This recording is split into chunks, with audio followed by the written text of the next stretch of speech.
Hi everyone, Amy here. Welcome to the second episode of my Crime Time series.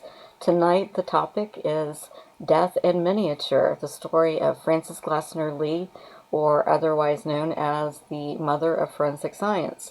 So as always, I'm very nervous tonight being in front of the camera, but even more so because the book that I chose to read about Frances Glessner Lee, entitled 18 Tiny Deaths, The Untold Story of the Woman Who Invented Modern Forensics, I actually contacted the author, and he said, "Oh, that sounds great. Send me a link to your video when you're done." So I feel a certain amount of pressure to do not only the topic of Frances Glessner Lee justice, but also his wonderful book. So I'm going to read a quote from Frances Glessner Lee to begin with. "The investigator must bear in mind that he has a twofold responsibility to clear the innocent as well as to expose the guilty. He is seeking only facts, the truth in a nutshell."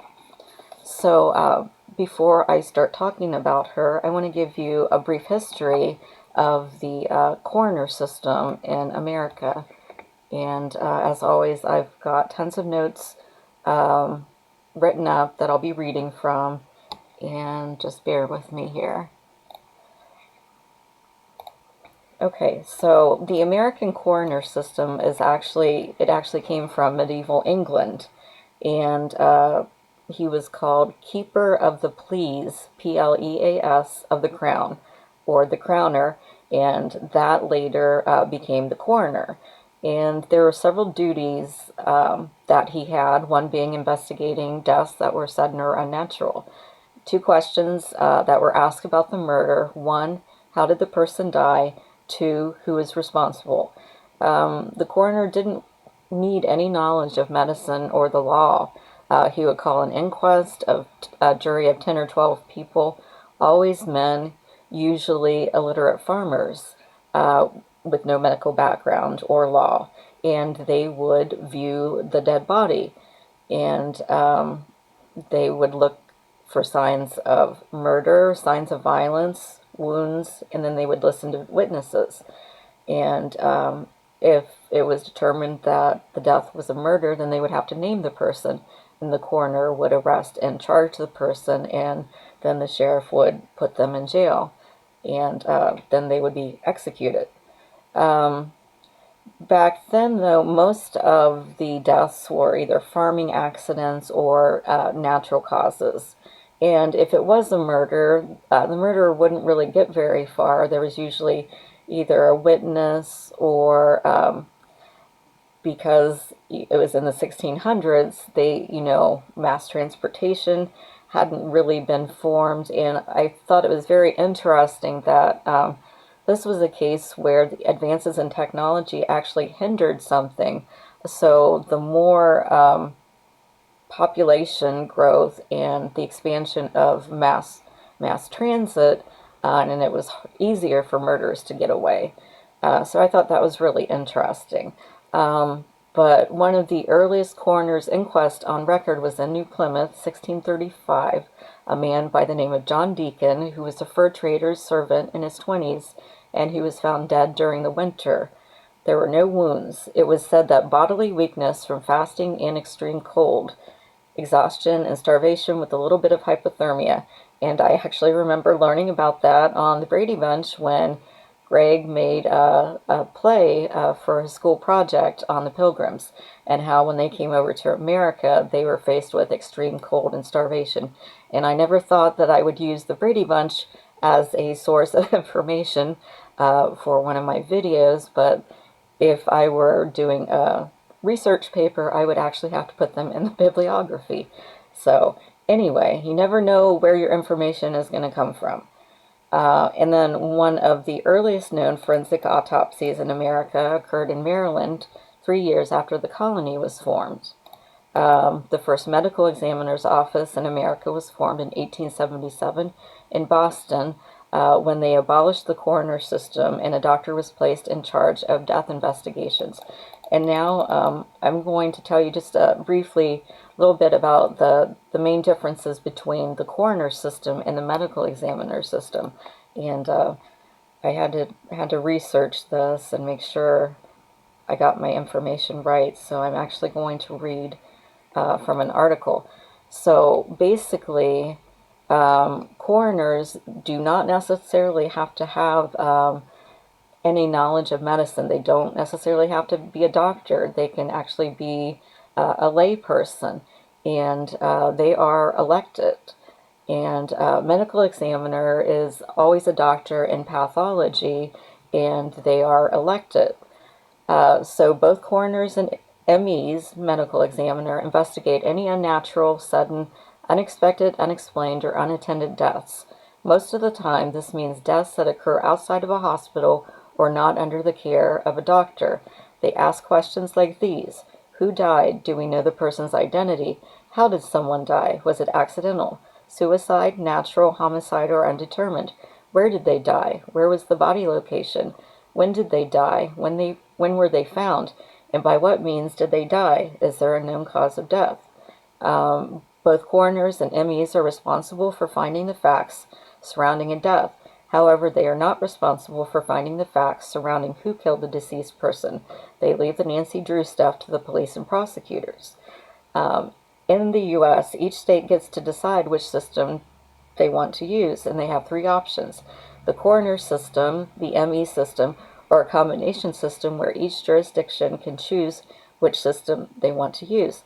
The qualifications to become a coroner or an ME differ depending on the state.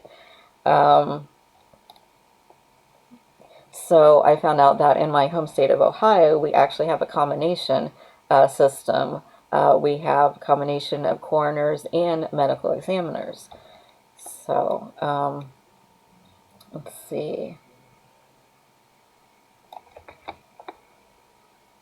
Okay.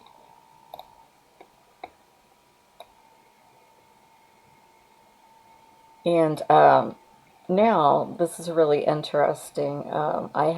Before I talk about Frances Glessner Lee, I also want to talk a little bit about her parents.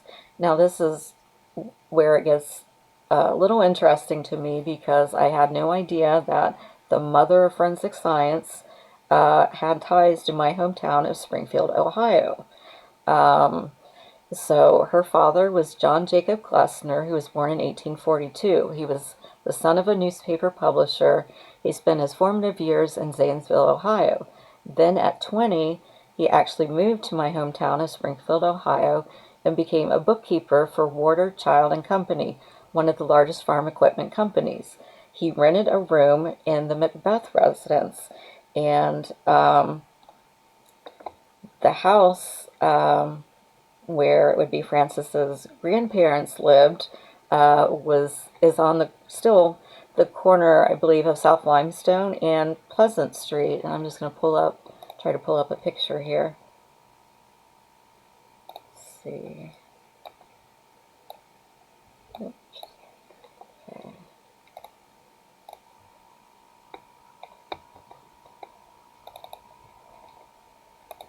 Okay, hopefully you can see this.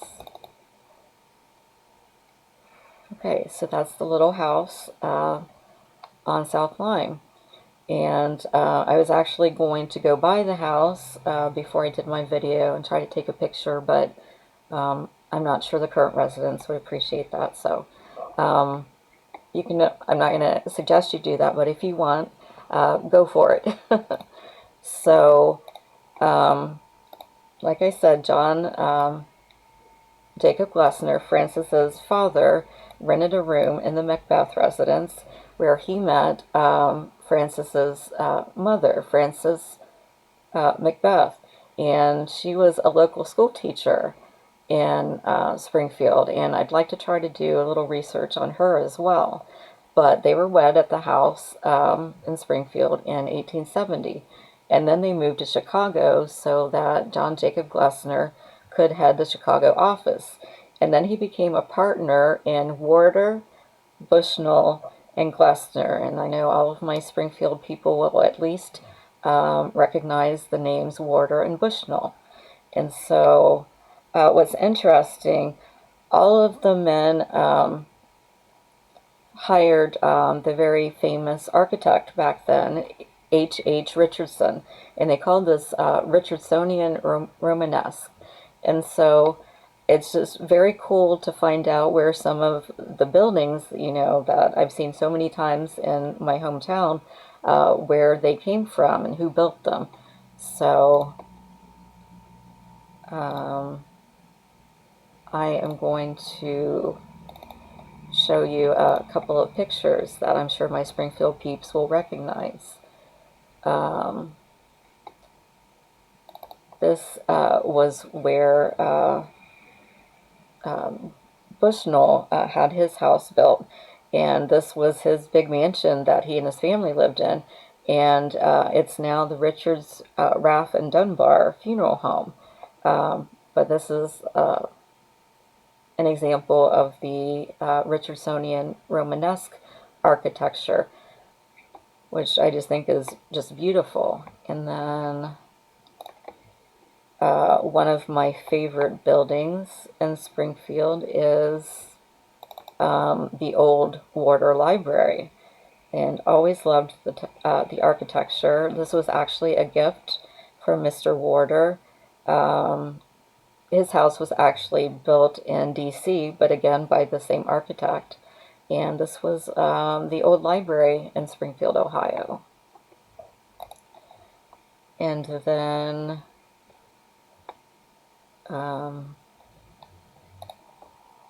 to continue, let's see.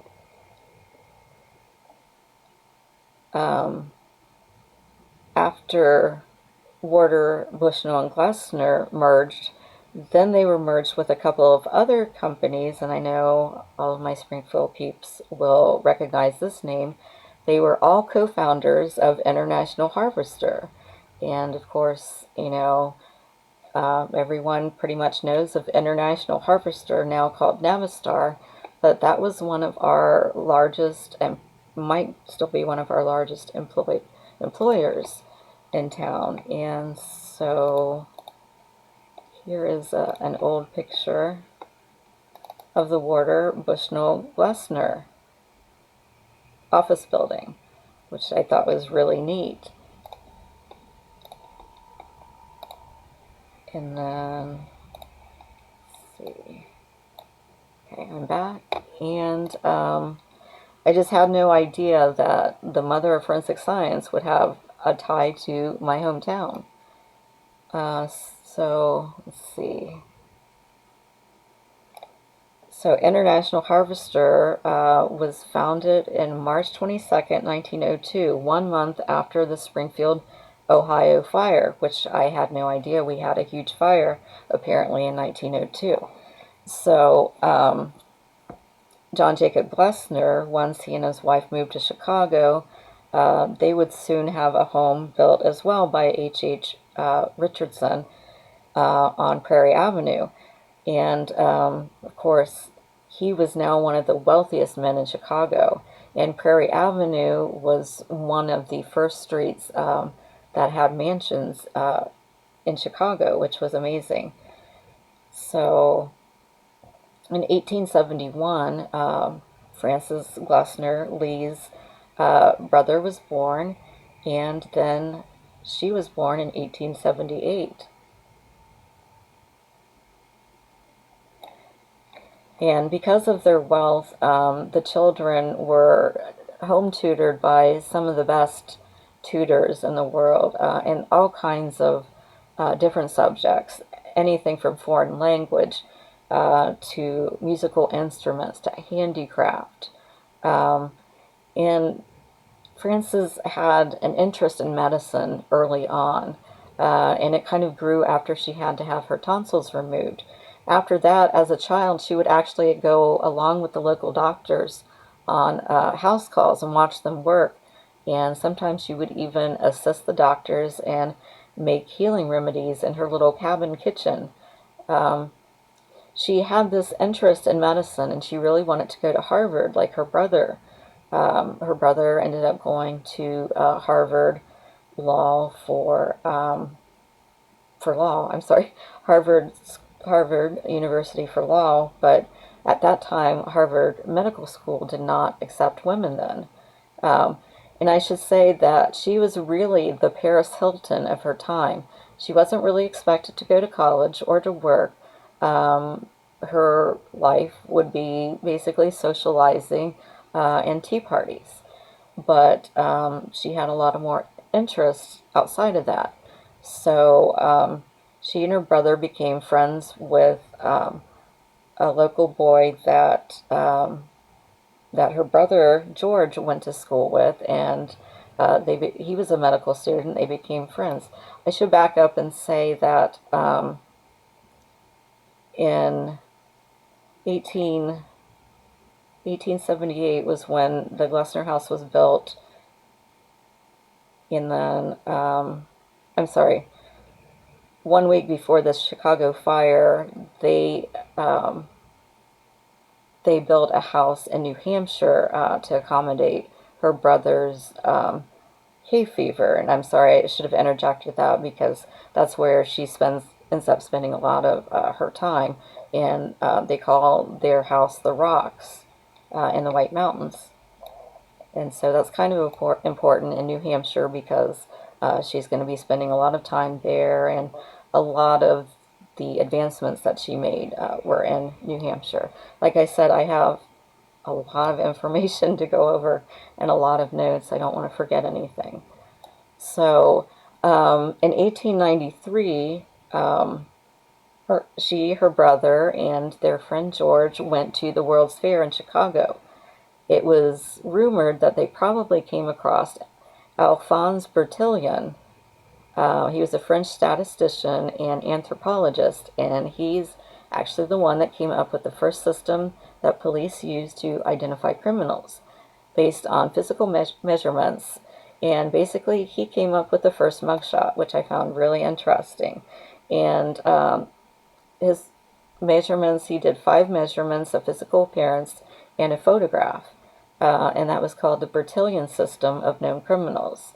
And it was kind of done in preparation for the World's Fair. An interesting tidbit is H.H. Holmes, one of the first known American serial killers, set up camp in Chicago in preparation for the World's Fair. And unfortunately, the registry system, he wasn't in that yet because he hadn't committed a crime and been caught. And he was responsible for anywhere from 20 to 200 murders. And after this, fingerprint system was used to replace some of these measurements because it wasn't really good. You couldn't do it for children because they were continuously growing. So fingerprinting became more of a way of cataloging people. So then her brother George dropped out of law school and went to work with their father. And once their friend, also George McGrath, he became an assistant in pathology in Boston at Harvard. He taught classes and consulted with local hospitals. In 1898, Frances married an attorney and law professor, Blewett Harrison Lee, another one of her brother's classmates in law school. And this is an interesting tidbit. I felt like when I was reading this book, I was watching Forrest Gump. You know how they credited him for coming up with all of these things. Well, Frances's husband was contracted to draw up a contract for a new client as a candler. He wanted to incorporate his company that would produce a beverage with a secret formula. He offered $25 or stock in the new company. Her husband tasted the beverage, hated it, and just asked for the money. And that ended up being Coca-Cola. So I thought that was really interesting. In 1903, the Iroquois Theater fire occurred where 600 died. It was the deadliest single building fire in the U.S. and Frances's brother helped identify the bodies. Some of them were too badly burnt from recognition, um, and they were in criminal investigation and everything. They were working towards establishing a dental system to make it easier to identify dead bodies. Um, and there was trouble brewing between Frances and her husband. And I think if Frances were alive today, we would be good friends because I said she and her husband were just very different, and her husband couldn't understand that she would get very excited about projects and very laser focused and would work on them night and day. So he ended up, her husband ended up leaving in 1906. And then soon after, the Mona Lisa was stolen. And this really piqued Frances's interest in fingerprints and everything like that. Um, they also had 3 children, and they had a house in New Hampshire called Camp Lee, and Frances and her 3 children, after her husband left, it was said these were some of the happiest times. And in 1912, her mother her family was a big supporter of the Chicago Symphony Orchestra, and her mother made the statement she wished the symphony could be at their house every day because their house was so large on Prairie Avenue that they could actually accommodate the whole Chicago Symphony Orchestra. So Frances got the idea that she wanted to gift her mom with a miniature replication of the entire symphony. And this is really where some of her interest for miniatures started. So this is just so impressive. Um, she made a figure of each of the 90 members. Every figure represented an actual member of the orchestra. Um, and she made them look like them. Features, the hair, complete with little instruments, and the score was 1 inch equals 1 foot. Carpenter built the stage, which I think I read was like 8 feet long, and then someone had to make, she wasn't able to make the miniature brass instruments, so she had someone do that, but she did the rest. And I'm going to show you how incredible, okay, I'm going to try to show you how incredible this was.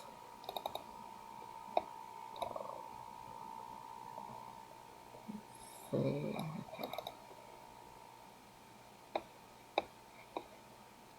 Not sure how well you can see that, but if you want to, look this up later, you certainly can to get a better idea, but it's absolutely incredible. And like I said, I believe this was about 8 feet long. And you can see each one of the figures, they all look different. And I just thought this was incredible. I've always been very interested in dollhouse miniatures from when I was a kid. And after that, she also made, let's see if I have a picture of that. Don't have an actual picture of the miniatures. Oh yes, here they are. This was the Flanzeli quartet that she made, a very famous quartet that toured around the world. Just incredible, down to actual sheet music. I forgot to mention that about the symphony, but actual sheet music. And for that one, each musician even had the right score or the right sheet music for to play their part. It's absolutely incredible. I mean, she was a perfectionist, and she really spared no expense for detail. So this, like I said, this is where she really got her interest, honed her interest in miniatures. So, moving along,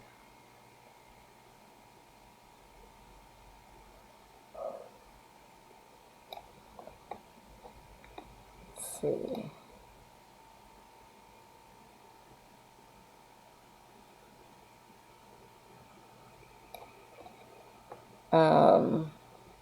Her divorce with her husband was finalized in 1914.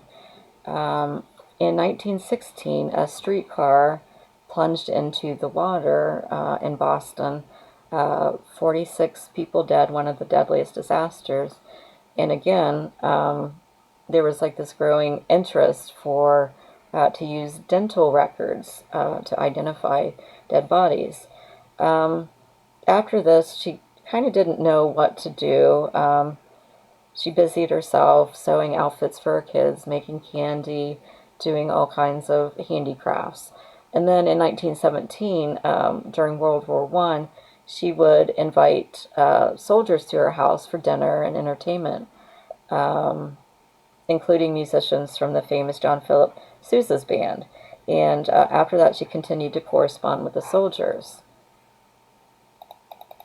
And this is incredible too. I guess she sort of came up with finger puppets in 1918. The Chicago Art Institute, they advertised that there was going to be basically a circus with living people and animals to help French children whose fathers were killed in the war. The stage, though, was very, very small, and people wondered how it was going to be done. Were they trained fleas, mice, or what it was going to be? And it turned out to be finger puppets that she had made. And this is when she really felt like she was being called to a higher purpose in life and to be of service to people, make their lives easier, which is just really incredible. She said, "I didn't do a lick of work to deserve what I have. Therefore, I feel like I've been left with an obligation to do something that will benefit everybody. I feel like I must justify my reason for being here." So she would continue to hear stories from her brother's friend, George McGrath, and while he was doing pathology, because her brother would accompany him on some of his cases. And then in 1918, Frances moved to Boston, part Boston, part New Hampshire, and became a resident manager of Wendell House, a serviceman house where servicemen could come and stay. And this was her first job at age 42. She was the house mother and helped them get back home, find jobs, and other things like that. In 1919, the Great Molasses explosion occurred, where 26 million pounds of molasses were spilled all over the town. And again, it was difficult to identify some of the bodies. And so this book, like I said, this book was packed with so much information. It's not just on Francis Glesner Lee and death investigation, but it also told, about some of the major disasters in history and how, because of those, we needed to develop better investigative skills. And then in 1920, she started to run an antique shop with her daughter and took care of her elderly parents. And unfortunately, in 1929, her brother died at age 57. She became really depressed and really didn't know what she wanted to do. By this time, her children were grown. And she ended up having to have a medical procedure at Boston, Massachusetts General Hospital and spent time recovering in Phillips House private care facility.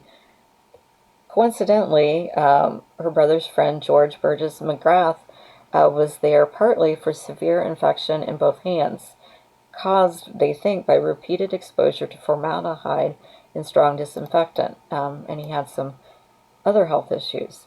So they ended up rekindling a friendship, and Francis found his stories of being a medical examiner as fascinating.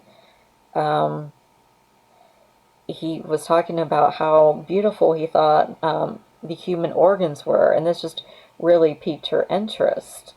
And he discussed the difficulty of explaining evidence to a jury Trying to describe the place of death was challenging, since the scene itself no longer existed. Jurors developed an image in their mind that may or not have been correct, so he was trying to figure out something better than a diagram and a photograph to show them where the body was found, etc. And this is where Frances sort of started to get her idea for what's called the nutshell studies of unexplained death.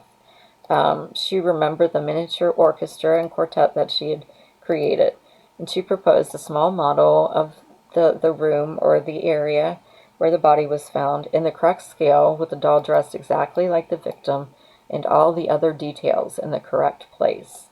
And so she always had that in the back of her mind. And that's when they came up also with the plans for a Department of Legal Medicine. Forensic science was actually called legal medicine back then. And this really propelled her interest. And McGrath gave her a study on the coroner versus the medical examiner to read. And then after that, he took her to his morgue and began teaching her about the body after death. And he said how the medical examiner should be the first one to examine the unmoved, untouched body, because back then law enforcement didn't really know, the proper steps, and a lot of times they would move the body, they would touch the body, they would contaminate evidence. So she went home and she read the study, and she said that legal medicine could be compared to a three-legged stool. Medicine, the law, and police. If one is weak, the stool will collapse. So she thought more people needed to be trained and better trained in the process of death investigation. And she wanted to reform some of the laws and give medical examiners more control. So she developed this relationship with Harvard, and basically they developed the Department of Legal Medicine at Harvard, and she gave McGrath money to travel to Europe to study, and so he went and he studied different countries in their forensic systems. So George McGrath was basically the first medical examiner with pathology training. And let's see, usually the medical examiner was only called in when a death was considered violent by law enforcement or the district attorney. And like I said, that could be very difficult to figure out, what's considered a violent death. And he felt that there was no medical school in the U.S. that offered training that he thought medical examiners should have. Legal medicine focused on sudden, unexplained deaths, violence, and murder. So he's spending time in Europe, and he saw that London and Paris had some of the most advanced systems of death investigation. He started carrying a leather notebook to take notes of each case. And he said, if the law has made you a witness, remain a man of science. You have no victim to avenge, no guilty person to convict, and no innocent person to save. You must bear testimony within the limits of science. He applied the methods of medical science to death investigation. Nearby police departments contacted him. He used science to learn the facts about death. One man was sentenced for murder instead of suicide. One was freed from murder after it was learned the victim had a medical condition. So, this new system is developing, and it's becoming, more specific and more accurate. Then he helped transition New York City from a coroner system to medical examiner. And New York actually became the birthplace of American forensic toxicology.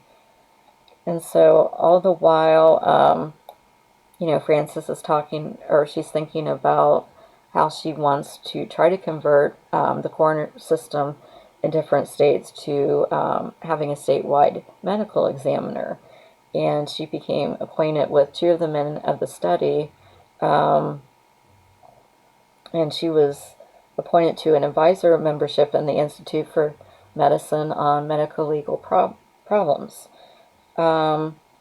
One of the men created a large exhibit for the Century of Progress International Exposition during the World's Fair of 1933 and 1934.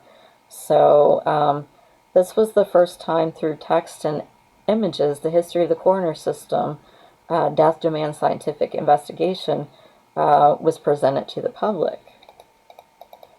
So Lee's interest is growing, and she's starting to collect books and medical journals, anything crime related, for what was called the George Burgess McGrath Library of Legal Medicine at Harvard Medical School, and it became one of the largest libraries at the time for legal medicine.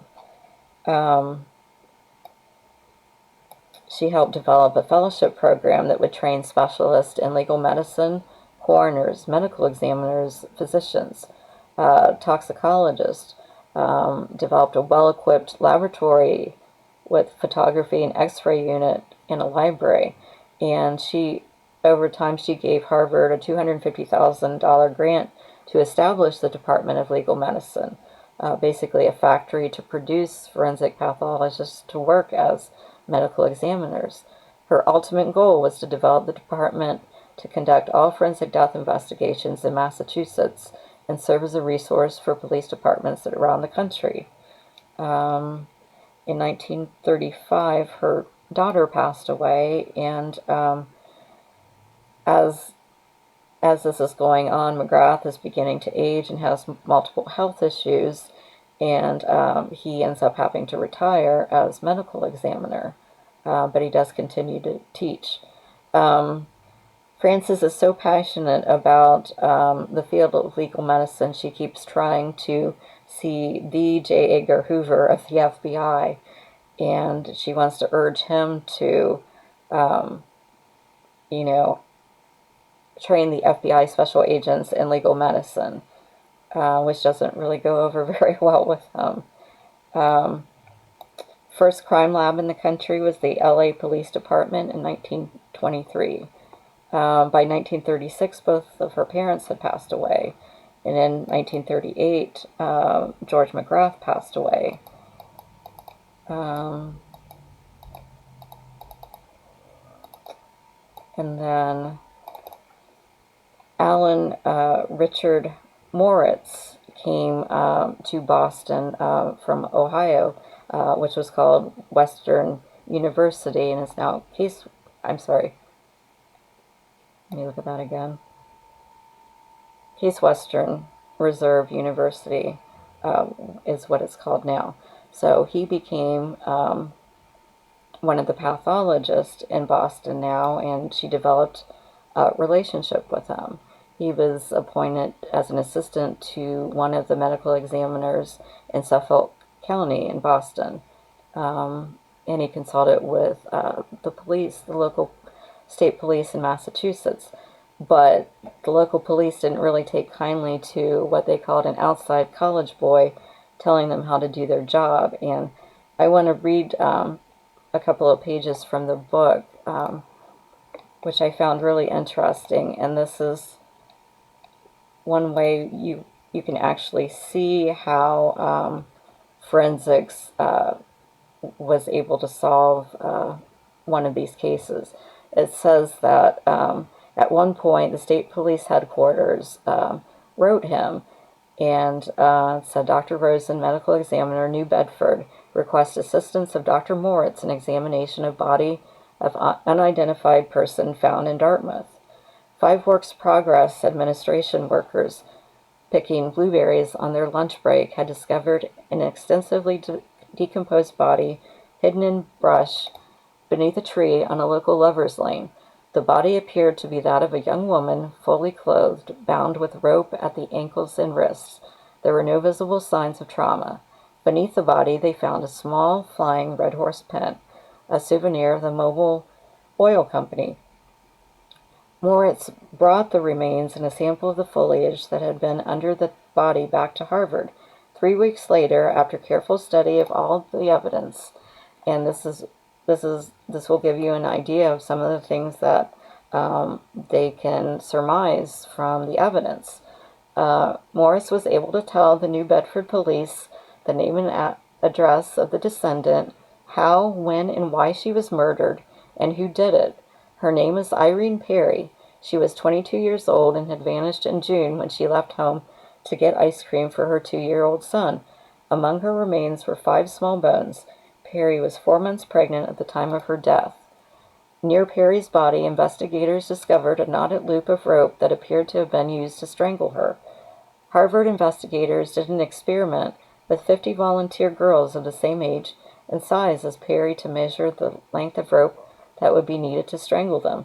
After 100 tries, none of the volunteers were actually harmed.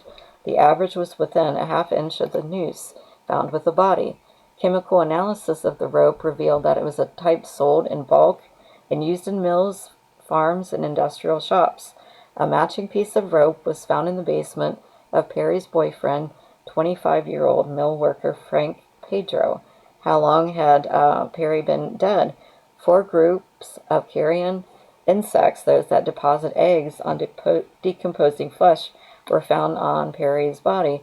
And there's an actual book, and I think it might be called The Body Farm, that specifically talks about how they're able to determine such things as how long a person has been dead by the state of larvae on the body. Are they like adult insects? Are they eggs? So that's very fascinating. Of course, I can never do that because that really grosses me out, but it's still super fascinating. Oh, and that's what they're saying here. Based on an analysis of the developmental ages of the larva, investigators concluded that she had to have been dead for at least a month and could not have been killed after July 1st. The foliage beneath her body included branches of sheep's laurel and low blueberry plants which had grown during the current season until covered by the body. Based on the stage of development of the young leaves, the plants were... The plants were killed on or after June 15th. That left a 2-week window, which was consistent with the date Perry was last known to be alive, June 29th. Pedro was charged with first-degree murder in Perry's death. Despite the scientific evidence linking him to the crime, and likely to the great frustration of Moritz and Lee, Pedro was acquitted of the charge in court. But I think it's very important to note, even back then, all of the things that they could still surmise from the evidence they found. And now you think about all of the advancements today, and it's just very fascinating what they're able to come up with. So scrolling down.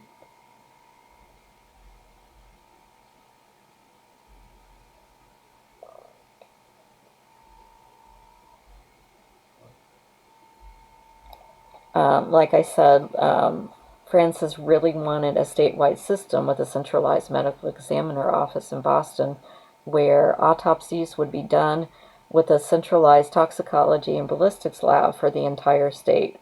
She thought that it should be at Harvard, and one person, Moritz, as chief medical examiner of the state with 2 assistants and 2 associates.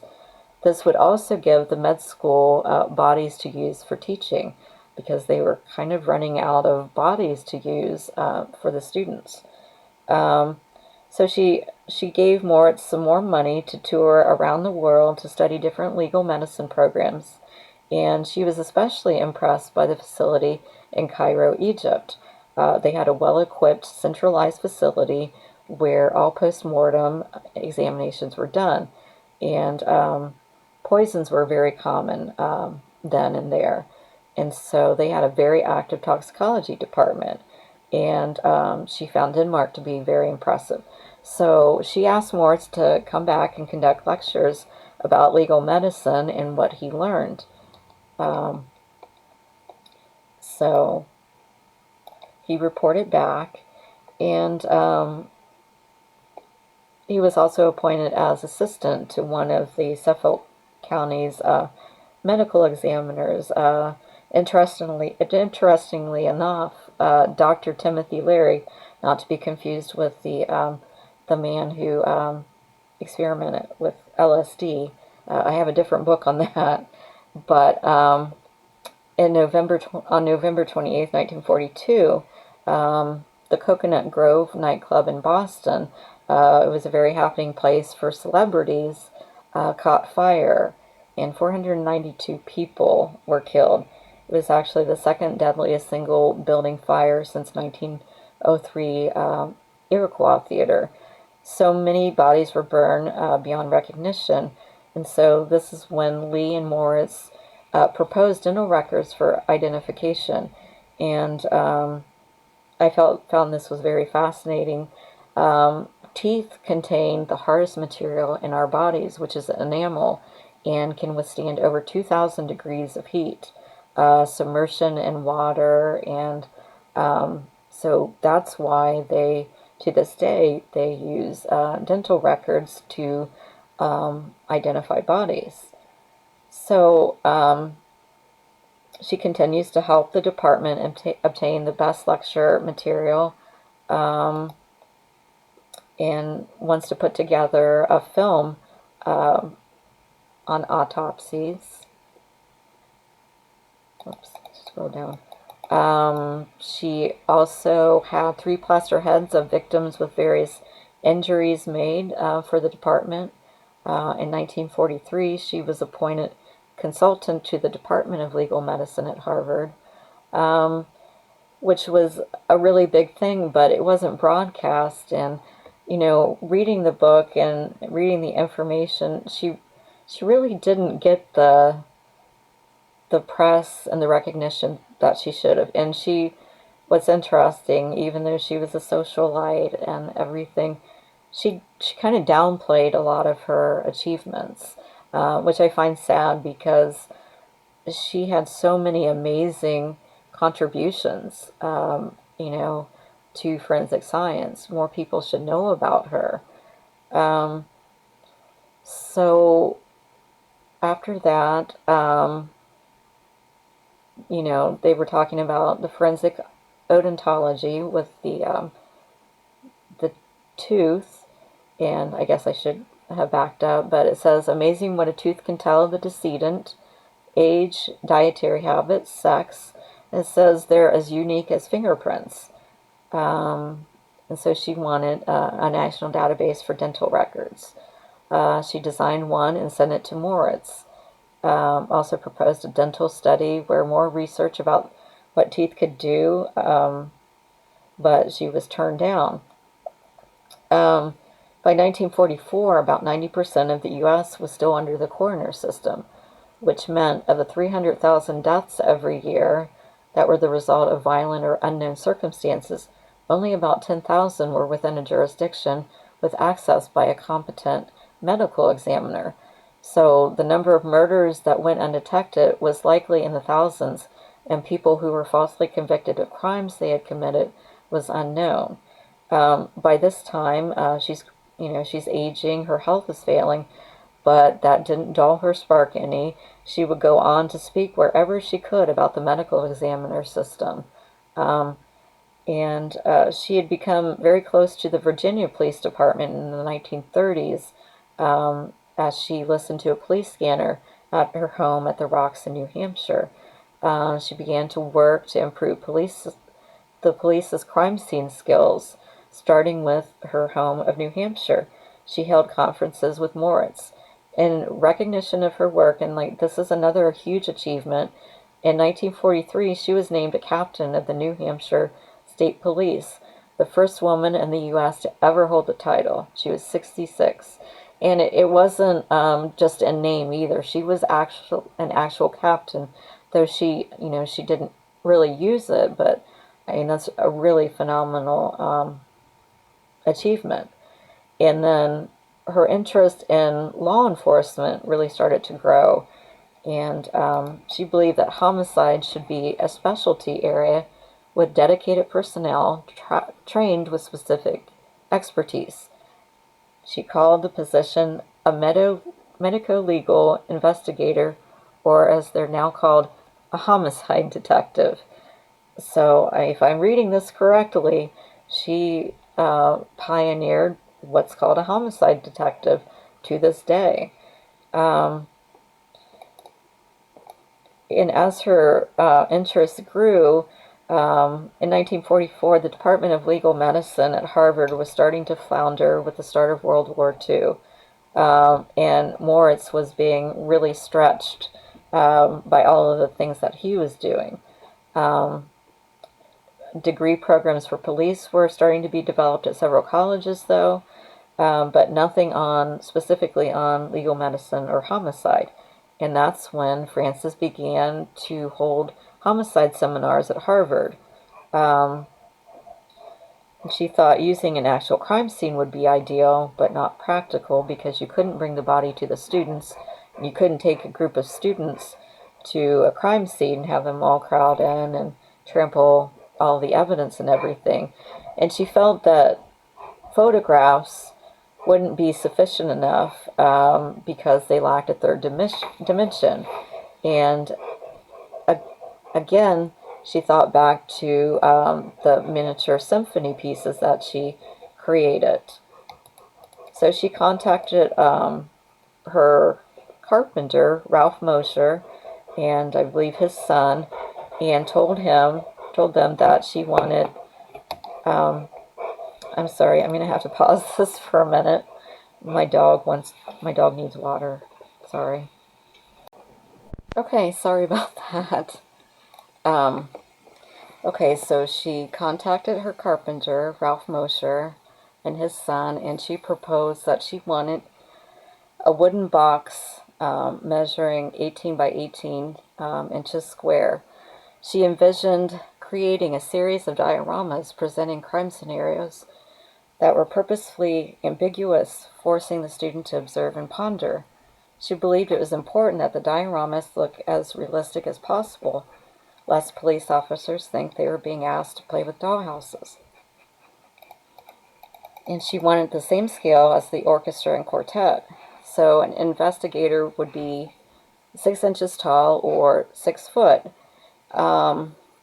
The first one that she created was based on an actual case and was changed to conceal the identity. The carpenter actually took wood from an old barn on the Rocks property. Some of the materials that she was looking for were hard to come by because of the war, and even though she was the daughter of the co-founder of International Harvester, she still didn't get preferential treatment. So they really had to get creative when they created this first diorama, and she spared no expense. Remarkable detail. She even purchased a gold hand mixer charm for a kitchen scene that would go on a charm bracelet, and it said that piece alone would have cost several days' wages for the average worker. And I'm going to show you all of the dioramas in a few minutes, but the details are absolutely remarkable. I've never seen anything like it. In one scene on a coffee table is a set of little matches for fire, and they're so cute and they're so tiny and they're so perfect. In one diorama of a bathroom, there's water. You can actually see water damage under the sink and worn linoleum. And it was said that she actually took her finger in a rag, and for hours she just rubbed in the one spot so that it would look worn. Absolutely amazing. Another diorama, there's a tiny poster inside a saloon advertising a boxing match, but no humans could see it. You would actually have to be a six-inch little person who's walked into the saloon. A lot of the people who were depicted were people of modest means. She made the figures herself. They showed rigor mortis, lividity, carbon monoxide poisoning, signs of violence. Belt buckles worked. Books had tiny print inside. And I forgot my prop, but I'm going to show you in a little bit something, a little bit of a surprise. So you can see it done. She used red nail polish for blood, different scenarios, hangings, shootings, assaults with a blunt weapon, poisoning, natural causes, unknown, drowning. There was a pencil made with a toothpick that contained real lead, a tiny whistle around a trooper's neck that actually worked. In today's money, anywhere, I should go back and say that she ended up creating 20 of these dioramas, which is amazing. And in today's money, they would have cost anywhere from $40,000 to $80,000 each, which is amazing. And then I was going to read from this article. Some of the, I think I may have closed it. Oh, here we are. I wanted to read, this goes into a little more detail about the actual detail.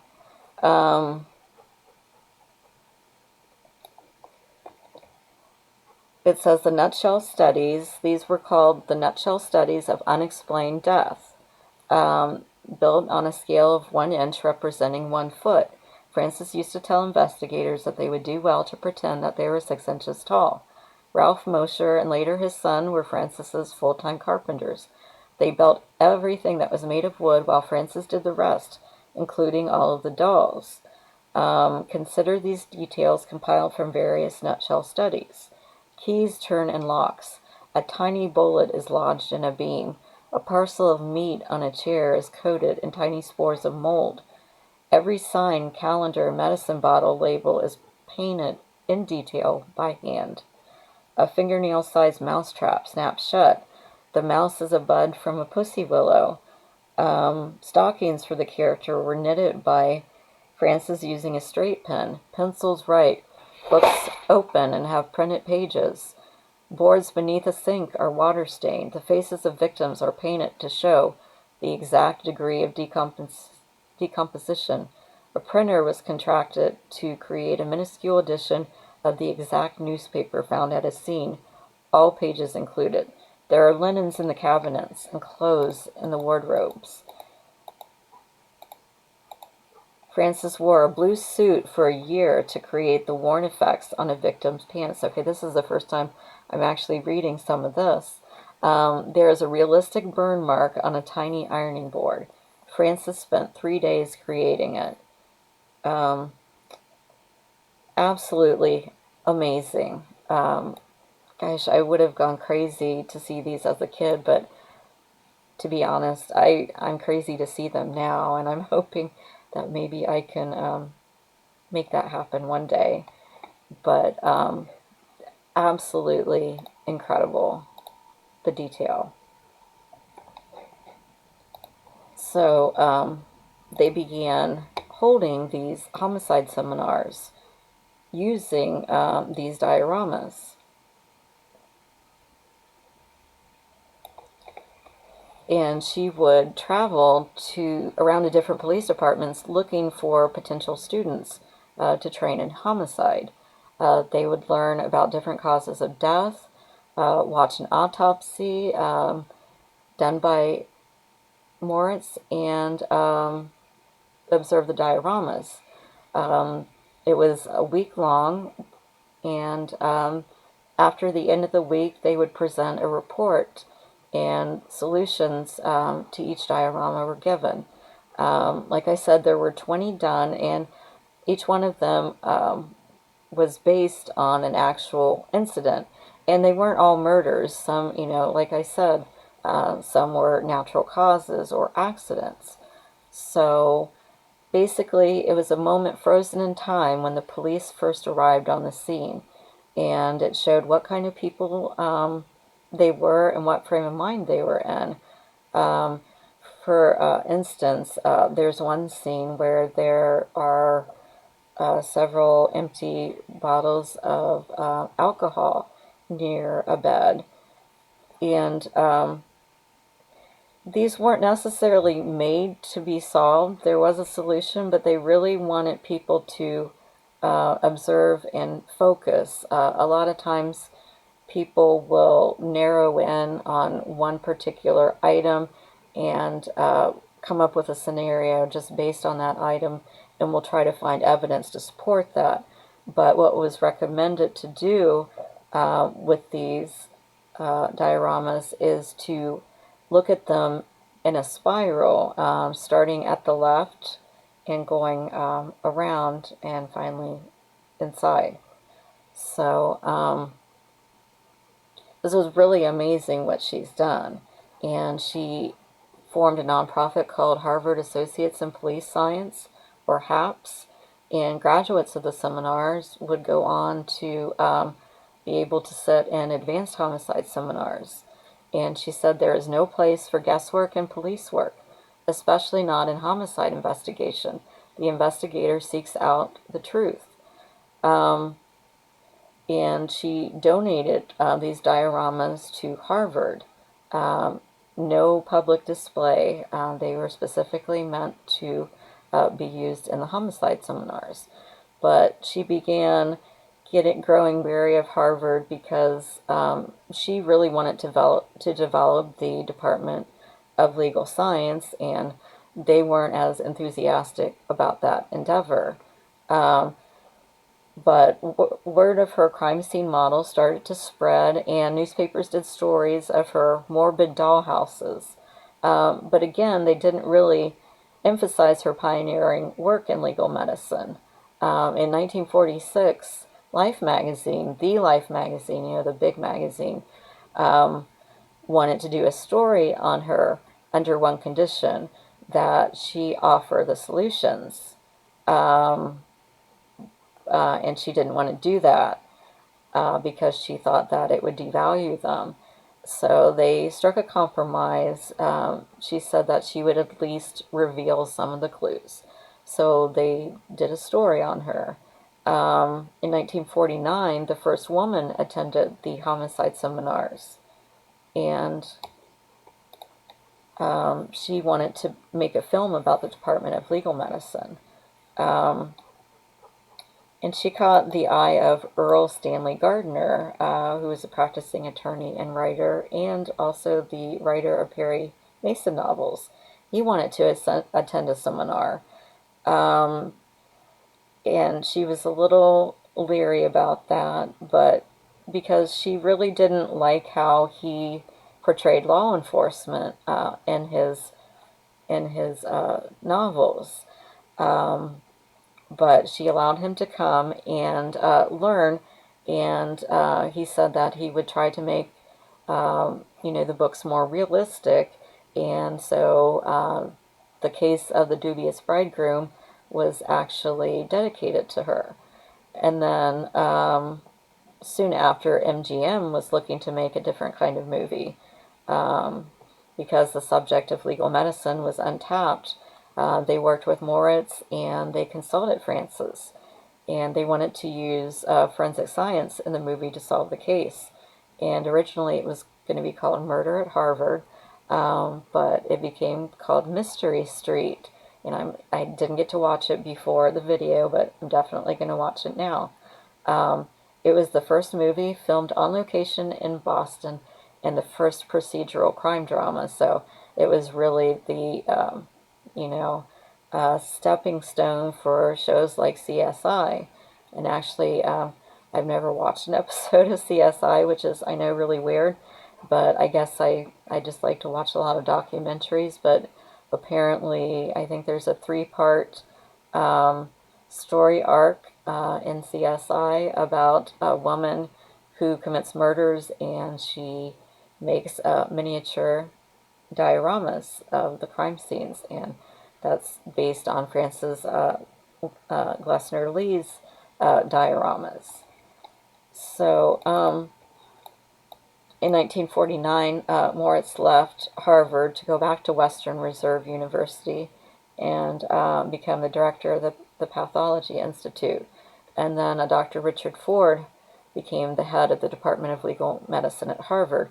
But he really didn't share that same interest that Frances had.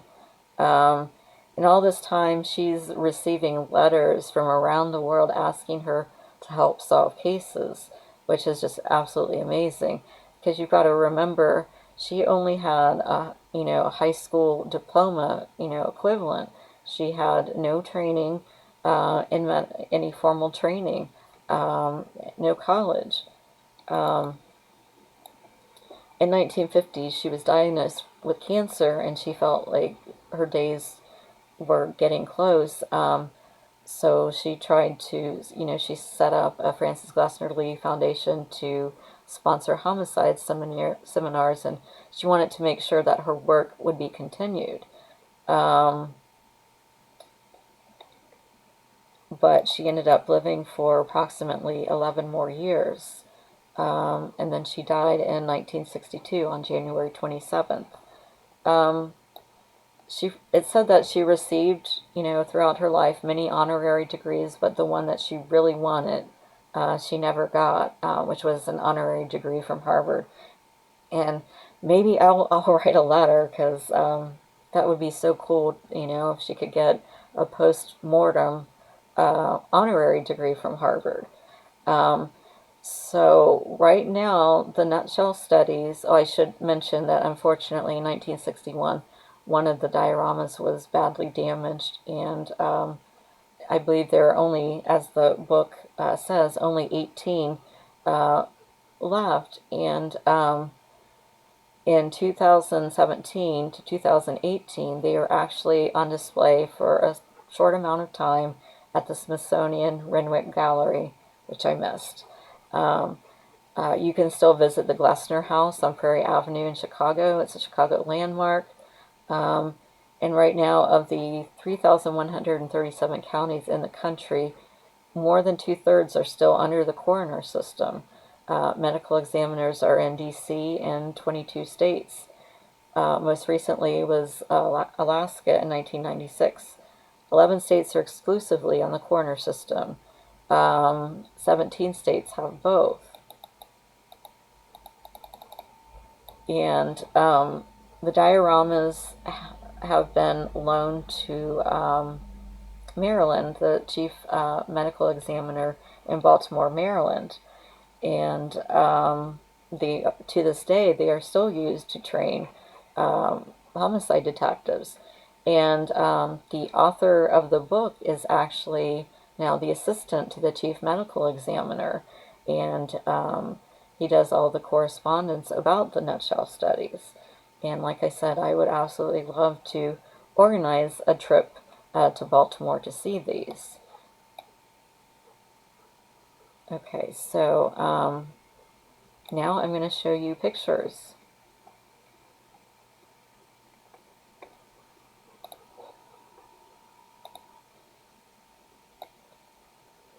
Of the dioramas. Let's see.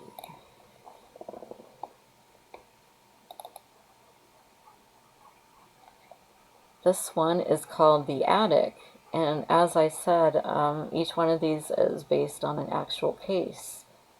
And keep in mind, 1 inch equals 1 foot, so these look big, but they're very, very tiny.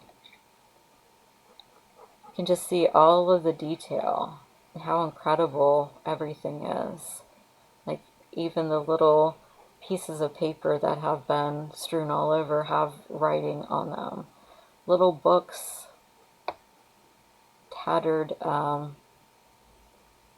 window shade. And she really wanted to show people who lived in modest means, things, not wealthy people, but it's just your everyday average person.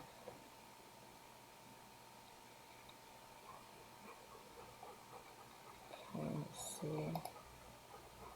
This one is called The Barn, and this was the first one made, and I do know the story about this one.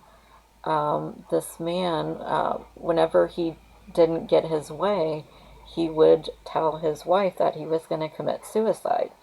And one day he went out, to pretend, and I believe his wife had used this rope for something and didn't put it back the right way, so he actually fell through the crate, the wooden crate here, and actually died. But you can see just all of the amazing detail.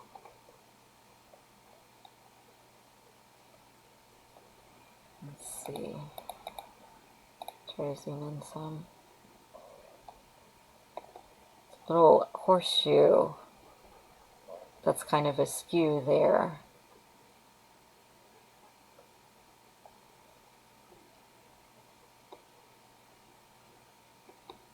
Okay.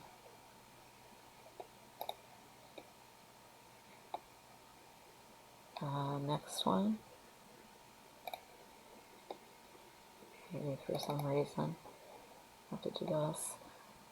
This one is the blue bedroom. As you can see, a chair tipped over. Blood on the carpet. Blood on the figures. Let's see. It's absolutely amazing detail. Black marks on the wall here.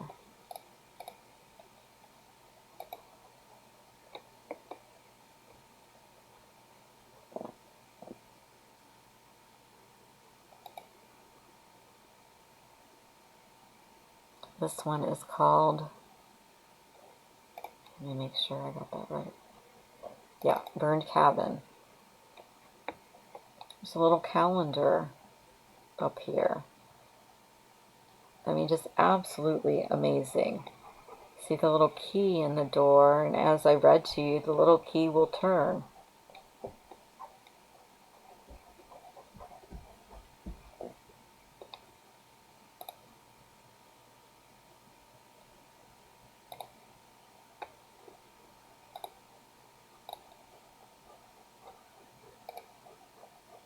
And this one's called The Dark Bathroom.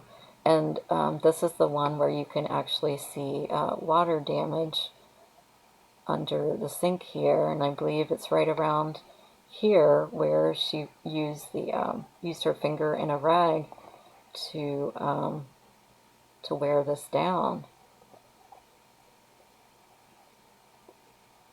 But like I said, she really spared no expense to make these dioramas. Little lock.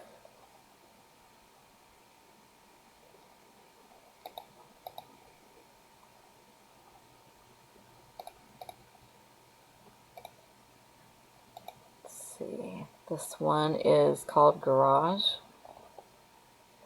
Let's see if I can zoom in a little bit.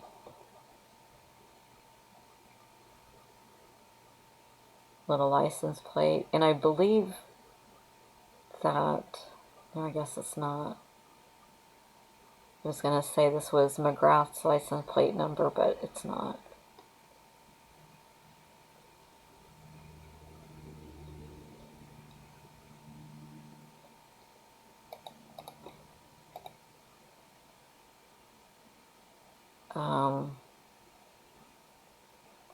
Let me make sure.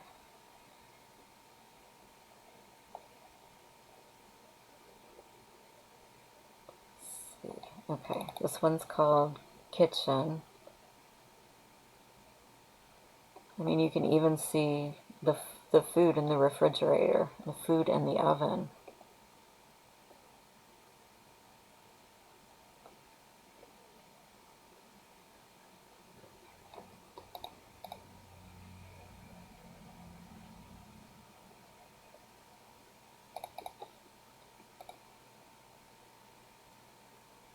This one's called Living Room, and this is the one that has the little matches. Let's see.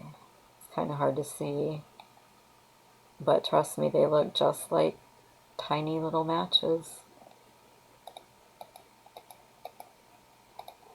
You can even see the stairwell.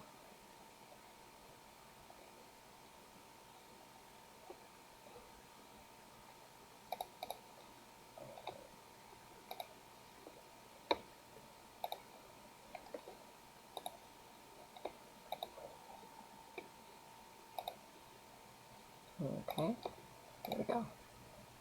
This one is called Log Cabin.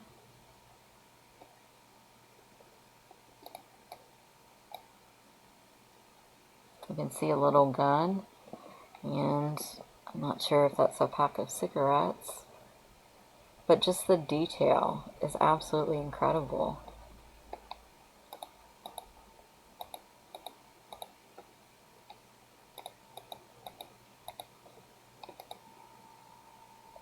And this is my backdrop that you saw behind me. This one is called Parsonage Parlor. It's really incredible.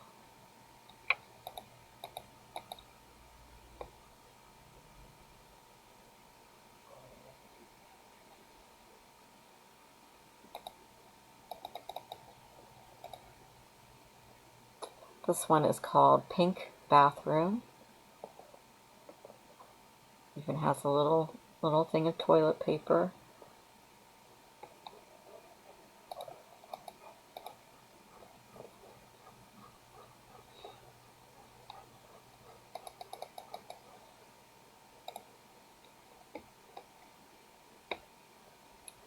This one is called Red Bedroom.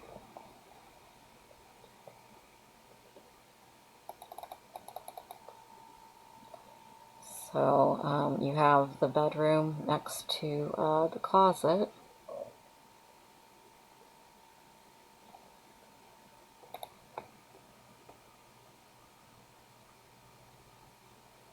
I believe that's a little knife there.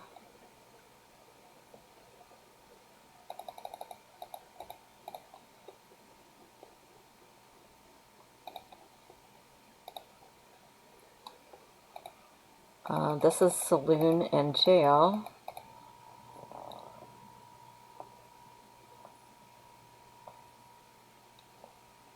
And I believe this is the one that has the tiny boxing poster that you could only see if you were 6 inches tall and walked in there.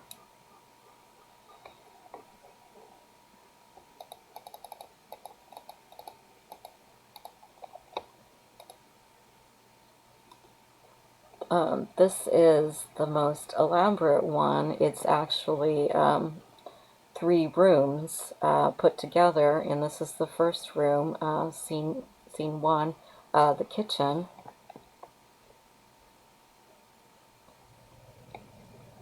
I hope I didn't mix that up with the first kitchen. Let me see.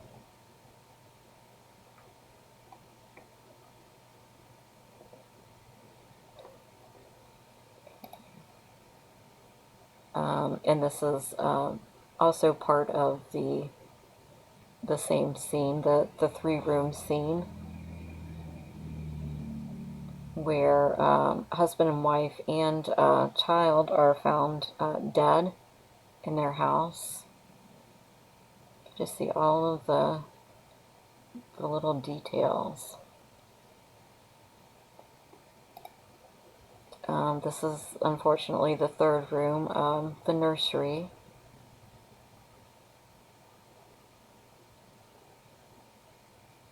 Different items knocked over. Blood splatter.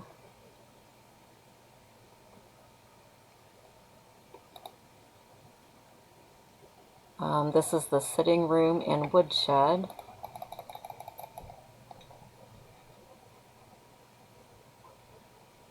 Again, just all of these little details.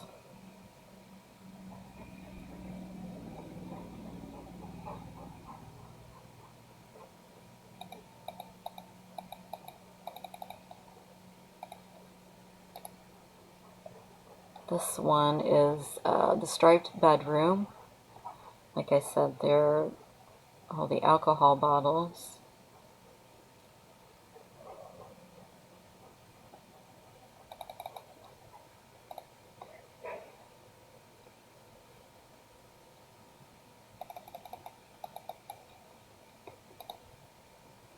And let's see.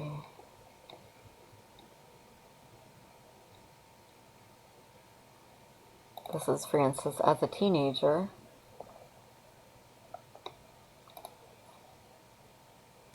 Two-story porch.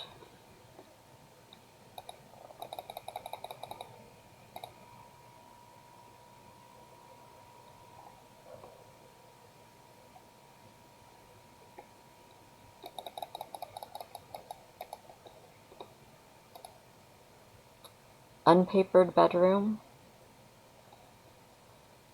You can see the worn marks here, which are amazing. Calendar. And I'm sure it's set to the month where the death actually happened.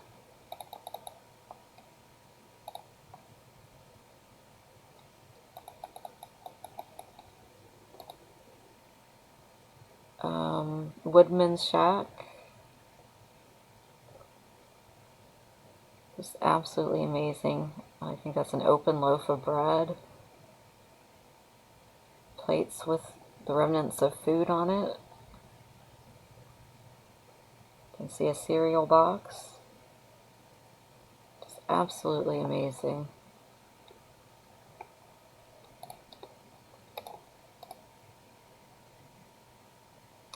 This is the Glessner house in Chicago, as it was back then. Let's see. Make sure I believe I showed them all to you.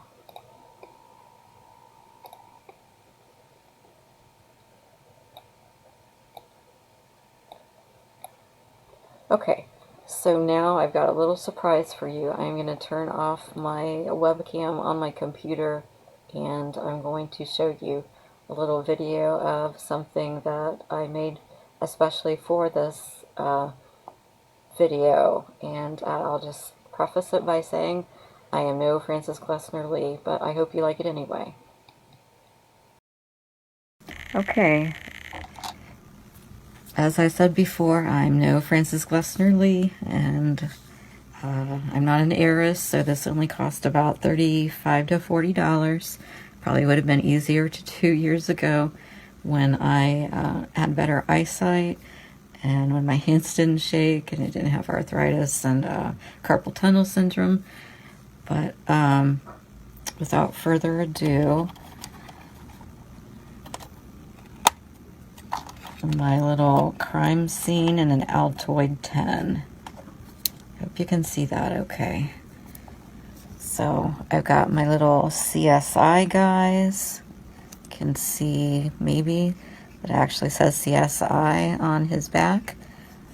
I'll have to get a working magnifying glass. Then we have the victim with blood and guts. An open CSI case, closed CSI case. Don't know if you can see little bystanders over here behind the police tape. Bunch of looky-loos. A couple of looky-loos in a canoe in the water. Some rocks. And these little guys are so tiny, so tiny. I'll show you, try to show you.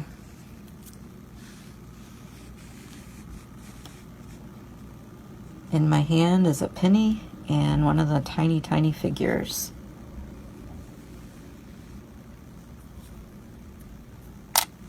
And I even have a miniature forensic science textbook. That is super cute, and it's actually has print from the forensic science textbook inside and on the back, which is amazing. So reading about Francis Glesner Lee has reignited my passion in miniatures, and I plan to do more dioramas. So back to me. Okay, I'm back. I hope you liked the little surprise I had. My little crime scene diorama, teeny tiny. Like I said, um, reading about Francis Glesner Lee has really reignited my passion of working with miniatures. I actually have several kits here at my house to put together that I've had for a couple of years. I'm definitely going to do that now.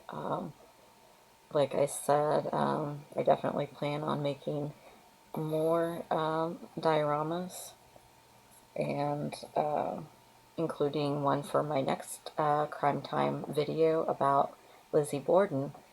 And I also plan on making a miniature crime lab, and uh, these are a couple of little posters that I'm going to put up.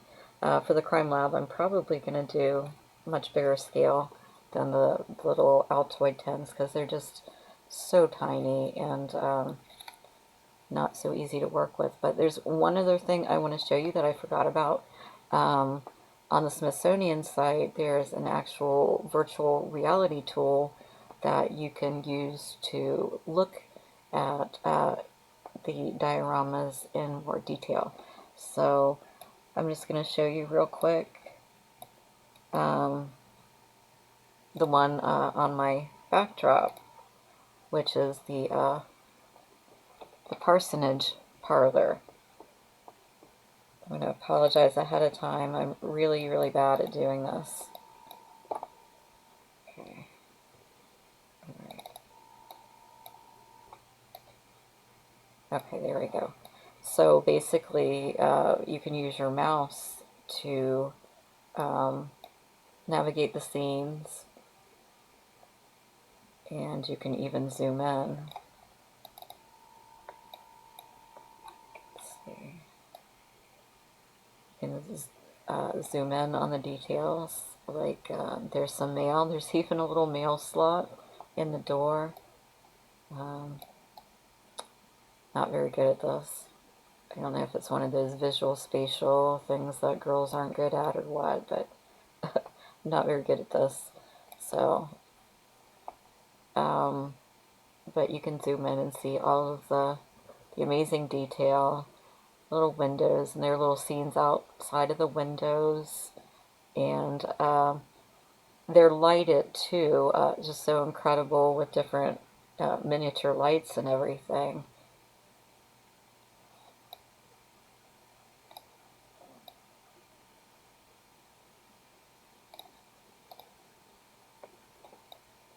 But you can spin it around and look at the scenes in detail. So in closing, I hope you enjoyed this video. I know there was a lot of information I tried to pack in there, and I thought about paring it down, but I think in order to understand more about Francis Glesner Lee, it was good to give a little bit of history too. And one thing that I've actually found out is a lot of schools are actually doing little crime scenes in shoeboxes, which is really cool. You can look up directions online, and I saw some high school students are actually doing, who wanted to go into forensic science, they were doing some of these projects, which even if you didn't want to go into crime scene investigation, it's just a really good way to hone your investigative skills, your observation, analytical skills. So I thought that was really cool. So that's kind of what I did with my little Altoid tin. And I am, I think, now sort of set up to receive donations. I've got my PayPal address and my About Me. If you'd like to donate to my channel, donations will go to purchase materials, like more miniatures for my future projects, books, resources, upgrade my equipment, because right now my green screen is just a glorified piece of green cloth, and to upgrade some of my video editing equipment, and renew some of my licenses for my video editing software, so I can continue to bring you new and interesting content. And as I said before, if there's a crime topic that you would like me to research and talk about, please comment below or contact me. Like I said, next episode is going to be Lizzie Borden. I've always been fascinated with that case, so I'm going to immerse myself and learn everything I can about Lizzie Borden. So thanks for watching. Please be sure to like and subscribe, and thanks again.